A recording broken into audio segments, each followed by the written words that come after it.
বাংলাদেশ ব্যাংকের গভর্নর আব্দুর রউফ তালুকদার পদত্যাগ করেছেন। শুক্রবার ৯ আগস্ট তিনি ব্যক্তিগত কারণ উল্লেখ করে তার পদত্যাগপত্র আর্থিক প্রতিষ্ঠান বিভাগের সচিব মোহাম্মদ আব্দুর রহমান খানের কাছে পাঠান।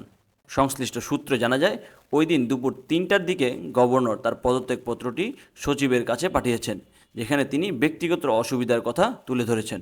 জানা গেছে, ৫ আগস্ট প্রধানমন্ত্রী শেখ হাসিনা পদত্যাগ করার পর থেকে গভর্নর আব্দুর রউফ তালুকদার বাংলাদেশ ব্যাংকে যাননি। এমনকি গভর্নর হাউসেও তিনি নেই বলে জানা যায়। ২০২২ সালের ১১ জুন আব্দুর রউফ তালুকদারকে ৪ বছরের জন্য গভর্নর হিসেবে নিয়োগ দেওয়া হয়েছিল এবং তিনি ১২ জুলাই সেই পদে যোগ দেন। এর আগে তিনি অর্থ মন্ত্রণালয়ের অর্থ বিভাগের সচিব হিসাবে দায়িত্ব পালন করেছিলেন।